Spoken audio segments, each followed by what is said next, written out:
Thank you very much, Dr. Hannah, for the introduction. Your Grace, the Archbishop, Stephen Kazimba Mugalu, and Mama Margaret, and all the bishops and leaders in the church in your respective dioceses, I want to thank you for the opportunity that you've given me to speak today, and for this summit. We thank God for this. I bring greetings from my husband, who is listening in from Mukono, my children and my grandchildren. I am so privileged and honored to talk about family today. The topic I'll go straight into because of time: family harmony for effective leadership. And I've been married for 35 years, so I thank God for that as well. So that gives me a bit of boost in what I'm going to be talking about. And I also have 4 grown children. My last born is now 24 years old. I thank God for that. I have 2 married children and 1 who is threatening to get married. So that's also another good thing. I know the Archbishop, I think, has come, has many more than me. And I thank God for that. Now I want to begin by saying that the family is God's idea. I'll ask you to move because I think this is not really working. It isn't working. So the family is God's idea. Next slide. And I want you to imagine what a family is like and the importance of the family. When you see a man and a woman and children, it's a reflection of God's kingdom, Christ and his church. And that is given to us in Ephesians 5:21 through 33. It's a reflection of the relationship that God has between the church and him. So as the church submits to Christ, in Ephesians they tell us also wives should submit to their husbands. It goes on that husbands, love your wives as Christ loved the church and gave up himself for her. So it's a look-alike. It is a carbon copy. We used to have carbon copies. I think those are no longer there. But it's like a copy of what it looks like. And family is supposed to provide joy and happiness and satisfaction that is needed. This is a place where we're supposed to be supremely happy. The child, the wife, and the husband. So the question that I have for you, the next slide, are you extremely happy? Can you call yourself, do you find your happiest hours and satisfaction in your own family? Unfortunately, I have to say that the most hurtful, the most miserable experiences are found in families today, which is very unfortunate. Home or family is supposed to be a physical place. I put a picture of a hut because it doesn't matter whether it is a palace like where we are in the Archbishop's palace or a hut deep down in the village. It's supposed to be a physical place. In John chapter 14 says, "In my Father's house there are many mansions. If it were not so, I would have told you. I go to prepare a place for you. I will come again and receive you unto myself, that where I am, there you may be." I want you to continue seeing the reflection that we have of God and us.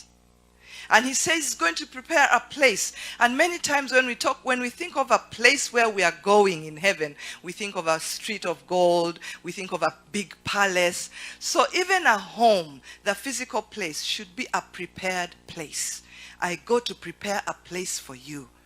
This home should be prepared, where I feel I belong. When I go back, it's like, this is my place. This is my bedroom. This is my drawer. This is my little space. This is where I put my head. I want you to make it a home. I want you to make it somewhere where somebody feels comfortable. It should be a place of order. Is there structure? Is there consistency? Many times when I speak, I say, you need to have times for eating, times for sleeping, times for waking up that are consistent, so that somebody feels like this is a place of order. It should be a clean place. It doesn't matter whether the furniture is not that expensive, but is it clean? It should be a place of beauty. It should be a place of safety. You know, I worked one time with an organization that deals with rape and defilement. And there are many people who are not safe in their homes. When they go to sleep, that is the most unsafe hour of the night. But it should be that when a child sleeps, they're able to put their hands out and sleep and wake up in the morning when they are safe. It should be able to allow for privacy. So it should also be prepared for people to grow. This is where we develop our abilities. This is where people take responsibility. We've been hearing a lot about accountability and responsibility. This is where people are helped to understand one another. This is where people are helped to think a little better. So I pray that our homes are like that. Go to the next slide. Unfortunately, we have a lot of challenges right now, and I can't run along without saying some of them. And this is not the exhaustive list. Secularism has set in. So our homes are very similar to the world. There's no difference. Women empowerment. Women want to be like men. They want actually to be men, not like men, but they want to be men. And I implore you, don't forget that God made us different from men and that we are special, and we should never wish to take away the gift of being female. We have vocational challenges. We work from very far. So it's very difficult sometimes. Sometimes we work long, long hours. Other areas have come in, cohabitation, divorce. Now when anything becomes difficult, they say, I'll divorce you, or disappear and go to their parents' home. Infidelity is another area that people are struggling with. Couple isolation. They are together, but they are not together. There's a lot of anger and resentment. There's lust. You are in your home, supposed to be with your wife, but you are lusting after other women or after other men. There's a lot of rigidity. People get married and they say, this is how my home is going to be. And when anything changes, they don't want to change with it. We've been hearing that. We need to change and go along with what is happening and adapt new ways of doing things. There's a lot of jealousy. There's a lot of sin.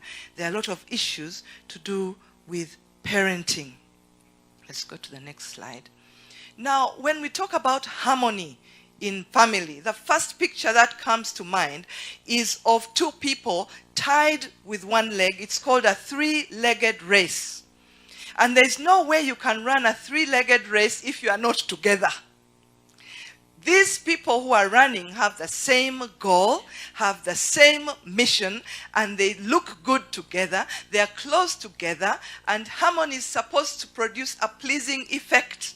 In fact, the Bible says an aroma, a fragrant aroma, an acceptable sacrifice, well-pleasing to God. This is what we want. When there is harmony in the family, then everything runs well. You are able to run the race and run it to the end. But supposing one of those people decided that they didn't want to run anymore, the race would not go on. Or if someone turned around and went backwards and said, you know what, I want to go back to the start line, then they don't have the same goal. Then they don't have the same mission. Then they don't sound good together. They don't produce the effect that we want them to produce. I also want to bring to your attention the leadership, because my topic is harmony in the family, family harmony and effective leadership. What is the leadership in the family all about?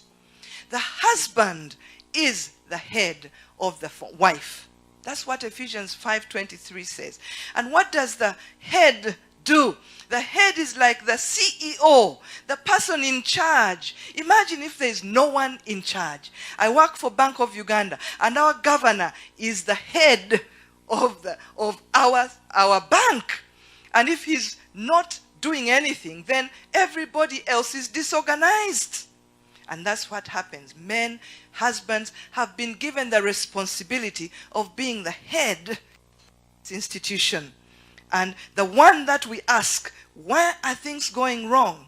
We are asking him, who is responsible? And a leader is someone who commands authority. A person who shows the way. A person who guides or conducts. A person who directs and governs. Leaders are people who know the way. And so the question is, do you know the way? There are so many leaders that do not know the way.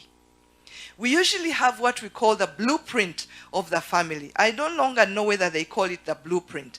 My son is an architect, and these days you can have a 3D building shown to you in the digital era, and you see how your house will look like before it's even built. Do you know how your family is going to look like in the next 10 years? Do you have a blueprint? Do you know where you are headed? Do you know where you are taking them? Many of our leaders, because they don't know, are not good leaders. And we need to do something about that. Let's move to the next slide. I want to look at the leader husband. What this person is supposed to be. He's a family manager. A manager, I think Professor Nwagaba talked about a manager. A manager is supposed to be in close proximity to his family. But you find someone is in Kigezi and his family is in Kampala. How on earth are you going to manage that?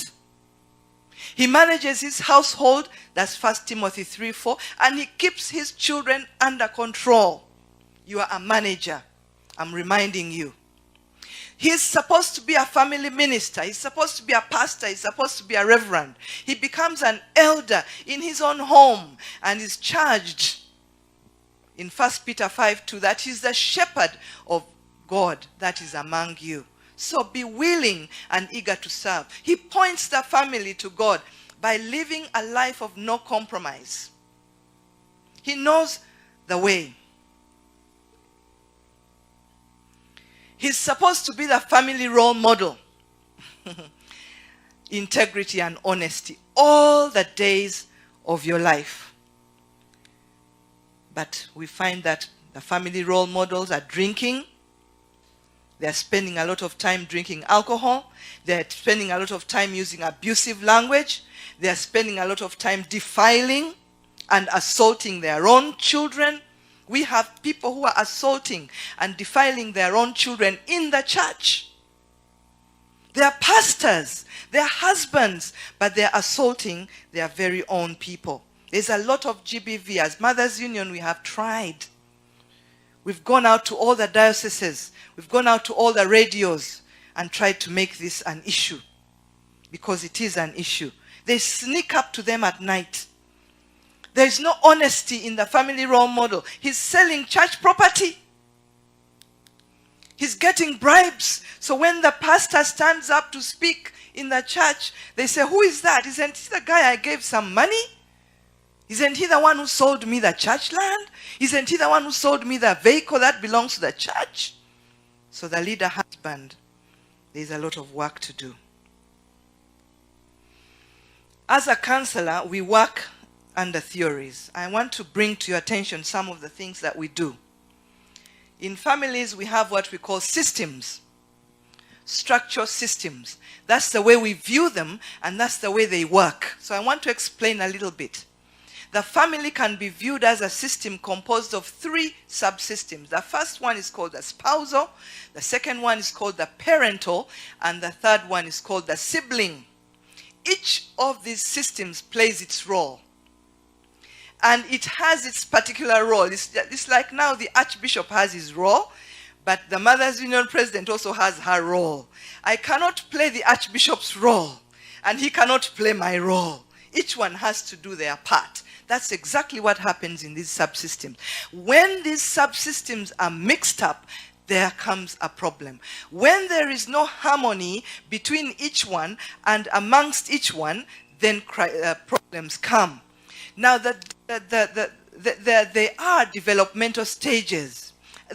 crises that happen. Sometimes it is wealth that comes, sometimes it is death that comes, sometimes it is sickness, sometimes it's unemployment, sometimes it is separation. And they should be able to get back into shape even after those difficulties that come in. So, between the spousal, between the parental, between the sibling, there must be boundaries. There must be rules. There must be communication. Sometimes there is negotiation. Sometimes there is accommodation. Let's move to the next one. I'll just go on to the spousal subsystem to make it a little easier. The spousal subsystem is formed when two people get married to create a family. Move to the next slide. Two people create that new family. So the Bible says, therefore man shall leave his father and mother. So you leave father and mother. Not only father and mother, you leave all your exes, you leave all your boyfriends, you leave all your girlfriends, you leave all your siblings, you leave everybody. The problem is that when people do not leave, they do not make this spousal subsystem. They are still attached to their mothers. They are still attached to their fathers. They are still attached to their siblings. Still attached to their exes. So you must gain independence from family of origin. So here, I'm begging and asking all the mothers-in-law, all the fathers-in-law, Archbishop inclusive, because I know he's a father-in-law, please let go of your children. Leave them to form their spousal subsystem, or else things won't work out for them. I've already talked about the accommodation. They adjust to each other. When we are doing premarital counseling with my husband, we tell them that there will be an adjustment that you have to do because things are not the same. This man you've just seen for a few months, this family you've seen for 30 years. There's going to be a difficult adjustment, but you have to make that adjustment. Then there is mutual support of each other, and then it is the nurturing system. If this spousal subsystem fails, then the rest of the systems fail. So this is very important. It needs to be worked on. And when does it start? It starts when marriage begins. The Bible says, Genesis 2:18, I will make a suitable helper fit for him. And therefore, this man shall leave his family, leave his mother, and cleave. And so those are four things that I want to look at. You leave, next slide, all the other human beings. This must happen in this subsystem. You leave. 2, you cleave. And that's when you are glued. You are committed from the heart. I remember when we made 27 years in marriage, I told my husband that, you know what? I am here to stay. I am not going anywhere. And I think I'm still saying the same thing. I am not going anywhere. I am there to stay with John. I have nowhere else to go. That's that's commitment. Because some people, when they are in this commitment, they are like, maybe I should try somebody else. There is no room for trying anywhere else. You are faithful until death parts you. Then the third one is very important. In the church, we tend to forget it. We tend to think it's for the other people. One flesh, sex is the original plan of God. It has to be continued. It should not be stopped. Even when you are 60, even when you are 90, it should not be stopped. And then the fourth pillar is that there is nothing else after that. That is marriage. It doesn't come with children. It doesn't come with wealth. It doesn't come with a good cook. It doesn't come with a good dancer. That is marriage. And if you strengthen that little box of subsystem, then all goes well. These are the ingredients in the marriage. 1, friendship. We need to be friends. We need to communicate. There's supposed to be some bit of romance. You read Song of Songs. This guy, the husband, was always looking out for the woman. Turn to your wife and tell her she looks nice. Turn to her and see her hair. Turn to her and see her shoes. Turn to her and see her eyes. These are the things you should be looking at. It's an exclusive relationship. There is good memories. If you read Song of Songs, all these things that I'm putting out here are there. There's purity, fidelity. There's sexual delight. There is honesty. There is trust. There's respect. There's teamwork. There's being supportive. I want you, just look at that list and tick for yourself. Bishop out there. Archdeacon out there. Are you a friend to your spouse? Is there romance, or are you too busy? You are too busy, you don't even see your wife. Just as we heard in the video, someone was saying, they never used to see her. She was only a cook. Stop looking at this woman as a cook. Stop looking at this man as a provider. This is someone who is going to be with you forever. We are partners in love.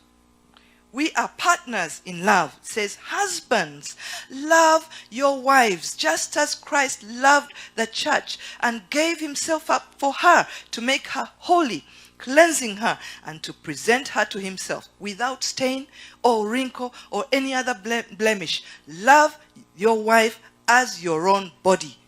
Feed it and care for it. We are partners in love. Husbands are told to love. Women are told to love their husbands. There must be love in the middle there. So that is the spousal subsystem. And I want you to look at yourself and say, how am I doing? I want you to score yourself out of 100 and say, maybe I'm 0, maybe I'm 10%, maybe I'm 100%. This is a time to renew ourselves, as our theme has been saying. The parental subsystem is another one. Parental subsystem. This is when a birth of a child, the next slide, birth of a child transforms the system. We find that new issues arise. I'm sure Reverend Lydia here can, no, not that one, the one before. Birth of a child transforms the system. There are new issues that arise, the parenting styles, how we rear our children. We come and say, in my home, this is how we look after children. In my family, this is what we used to do. But this time you are coming together from different areas and you are coming together as parents. So there's a lot of accommodation as the children develop. This is where you are managing transitions. You have toddlers, you have babies, you have teenagers, you have adult children, you have married children, you have grandchildren. Those are all transitions. And it's important to know that the parental subsystem is different from the spousal subsystem. Some of us have confused it and us requested our older children to take care of the younger siblings. We are supposed to take care of the young ones, not our children supposing to take over. Discipline is also an important one here. So when we look at harmony in parenting, it's important for us to know that there is an importance of bringing together two people that they may be in harmony and be good parents. So my question here as a parent, what is your aim in bringing up children? This whole year and the last year we've been looking at training of children, bringing up children. What was our aim? We looked at baby Moses. Baby Moses was put in a basket on the river, and Pharaoh's daughter found him and brought him up. And what was the purpose? So each time we are bringing up children, we need to ask ourselves, what is the purpose? If you see from the slide, you see the little boy, and what we want is for him to grow into this big man. So what is the process there? That whole process of bringing up this little boy into this big man. What will he become? You have to plan for it. You just can't wake up in the morning and say, you know what? Yeah, he'll grow up. Yes, he can grow up like a weed grows when you don't water it. But we want it to be watered. We want it to be trimmed. We want it to become a big tree. And we are saying we are growing, that we are helping this immature child grow from dependence to become an independent, self-sufficient, fully functioning, responsible, and mature adult. That's what we want. That's what we want to do. Are you able to do that? How are you going to do that? What is your aim in bringing up children? Why were you given this task? Which direction are you going to take? You need to sit down in harmony as two people and decide this is what we want our children to turn out. This is what we are going to do. We are going to spend time with them reading the Word of God. I remember my husband spent a lot of time with our young children, reading every single day a chapter from the Bible. And we have seen the effects of that. We've seen our children grow into wonderful Christians. They minister, they can sing, they can talk, they can preach. We have Sarah, who is one of the Bible study leaders and trainers. We thank God.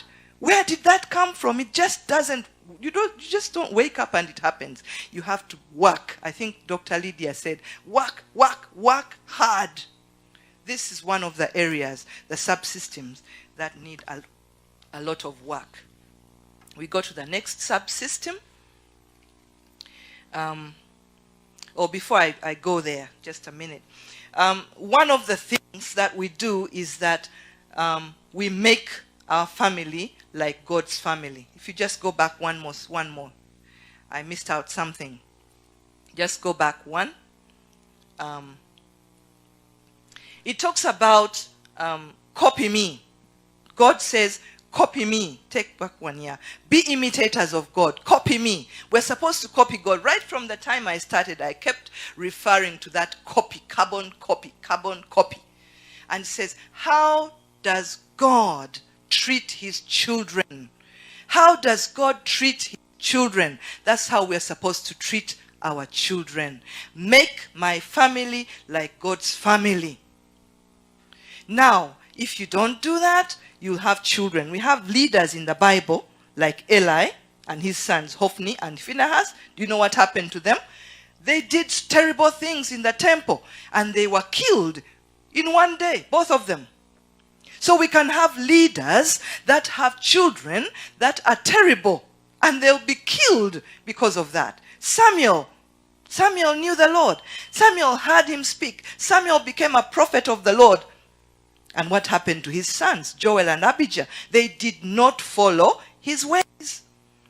They had dishonest gain. They accepted bribes. So it's important, people. Our children can go wrong. We cannot afford to do that. May the Lord help us to work in harmony as husband and wife, as parents, to have a plan for these children. The sibling subsystem allows children to be children. In Uganda, many times we don't allow children to be children. When they're 2 months, you want to take them to nursery. You want them to write. You want them to, to learn the alphabet. Really? I think it's not fair. A child is supposed to go to school when they are 4 years old. You cannot put a child in a boarding school when they are 2 years old. It's not fair. The sibling system is supposed to allow them to experiment with peer relations. Before they go out into school, they're supposed to interact within. So allow them to negotiate. Sometimes parents come in, they ask the child, what's your name? Oh, his name is David. And he goes to school. Leave this child to talk. Tell them, it is you, this is you, this is you. Allow them to negotiate among themselves. If you hear them fighting in the bedroom, let them. Because this is the way that they are going to learn to compete with the world. They work out their differences. Tell them, go back to the bedroom, sort yourselves out. When you are done, come back and let me know what has happened. This is where they get their security, when the spouse and parental subsystems are strong.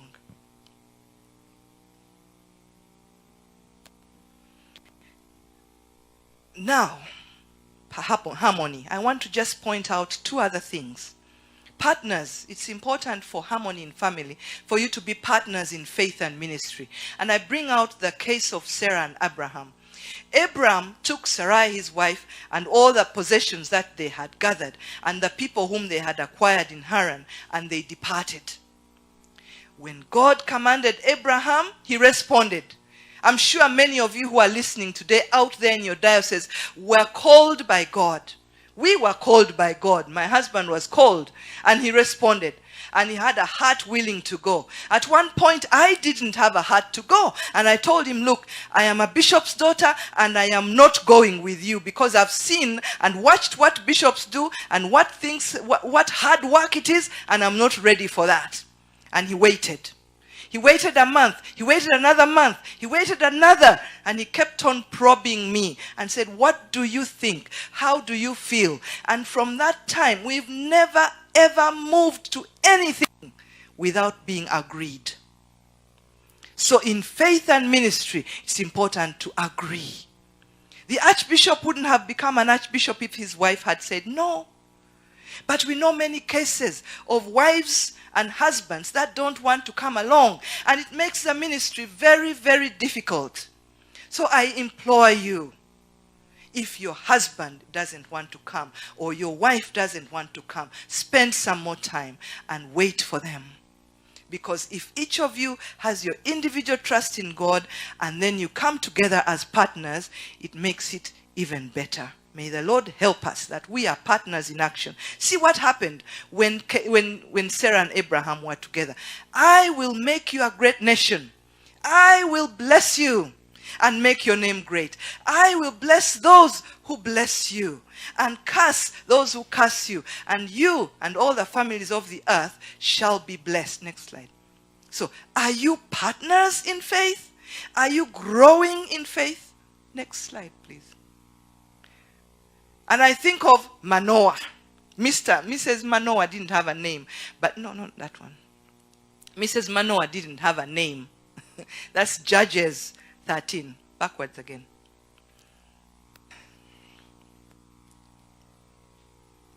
But she heard, no? The angel came and told her, you are going to have a child. She was in the garden. And she went back and told her husband, you know what? God has told me that I'm going to have a child. and the husband said, I also want to hear that voice for myself. Well, he had so many questions. So he went and prayed and said, I also want to hear. And the angel came again. And this time the wife came and said, he's come again. Come and listen to what he has to say. This is what is supposed to happen. When I was chosen to be the president of Mothers Union, I couldn't do it alone. I had to say, the Lord is telling me to become president of Mothers Union. My husband, what do you think? When my husband was becoming priest after being a statistician for many years, he had to ask me. So ask each other, are you partners in faith? Are you growing together? Are you in harmony with your wife and husband? Do you follow your spouse? If he says, let's get up. I mean, Sarah and Abraham. Abraham just came and said, let's go. Where are you going? I don't know. Will you get up and go? Anytime, anywhere, anytime, at any cost? Do you support the project, the ministry that this wife or husband has? Some of this is business, some of it is church, some of it is children. Stand on his promises. Pack up. Follow God's command. Pray and seek God together. The second area that I want to bring up, I know there are so many areas, but we had just had to pull out some. Financial harmony. I know Professor has talked a lot about this. The first thing in financial harmony is to have contentment. Be content. I have learned in whatever state I am to be content. Sometimes we talk about where we came from. We didn't have a car. We didn't have nothing. We didn't have a house. But we were contented. We don't know what tomorrow is going to bring. But we are supposed to be contented. Discuss your family goals. Discuss where you want to go. There are 5 areas here. As someone working in the bank, I think it's nice to talk about them. 1, where does your income come from? 2, budgeting. Move to the next slide, please. Regular. Where does your budget come from? Where does do you have a weekly, monthly budget for food, for clothes, for fees, for gifts, for burials? You know, sometimes some of you say you are going to give and you don't know where the money is coming from. Have you budgeted for it? You know, everyone says, okay, we have a wedding, and say, okay, I'll give 1 million. Where is the million coming from? Did you budget for it? Did you talk to your wife about it? Savings. How are you saving? You may be saving in a circle. You may be saving in a brown envelope. Any extra money that you get that you normally do not get, put it away and save it. Get a brown envelope, even if it's 2,000 shillings, it's 500 shillings. Put it in a box and save it. Investing. Do you have real assets? Do you have stocks? Do you have fixed deposit, bills or bonds? You need to have an investment of some kind. What about your loans? Does your wife, does your husband know whether you have loans? Do you know how you are going to repay them? How long is the repayment plan? Do you need to add on another loan? Those are things that you need to be in harmony with. Because I've discovered that finances cause one of the biggest problems. So financial partnership in action. Are you contented with what the Lord has provided?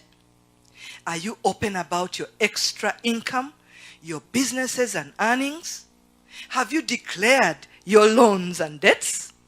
Do you have time to discuss your financial issues, your accounts, and how to spend money? Very important. The next one is communication, harmony. I mean, when you are conflicted, it's important to avoid silence. Don't keep quiet. Don't stop talking. Don't go into this, I can't talk to you, I don't care about you. In our salvation, as people who are saved, you say, why are you quiet? What is wrong? What have I done? Probe and find out. What did I do? Avoid telling lies. I was with, when you are somewhere else, and these days in this COVID and this social media, you can tell lies when somebody is actually taping you. I mean, when you're actually in Chireka or something like that. Avoid involving in-laws. We run to our in-laws. We run to our friends. Avoid toxic words. Instead, learn to forgive. Learn to discuss. Learn to listen. Learn to pray. That's communication. A quarrelsome wife is like constant dripping on a rainy day. You don't want to be a quarrelsome wife. When words are many, sin is not absent. But he who holds his tongue is wise. Pleasant words are honeycomb, sweet to the soul and healing to the bones. May your words be pleasant. A gentle answer turns away wrath, but a harsh word stirs up anger. Reckless words pierce like a sword, but the tongue of the wise brings healing. May you bring healing in your family. Everyone should be quick to listen, slow to speak, and slow to become angry. So communicate. What do you communicate? You communicate sexual dissatisfaction. Talk about it. Communicate financial problems. Talk about it. You communicate if there's been any adultery. Talk about it before you are caught. Talk about lustful thoughts. There's lustful thoughts in my head. I need your support. I need you to help me. Talk about if you've ever gone into pornography. Talk about backsliding. You know what? I'm not reading my Bible. I'm not talking to God. I need your support. Talk about children issues. Talk about future plans. Talk about financial plans. Talk about addictions. Even phones are addictions. So, if there is any encouragement in Christ, any comfort from love, any participation in the Spirit, any affection and sympathy, complete my joy by being of the same mind, having the same love, being in full accord and of one mind. Do nothing from selfish ambition or conceit, but in humility count others more significant than yourselves. Let each of you look not only to his own interests, but also to the interests of others. May the Lord bless you.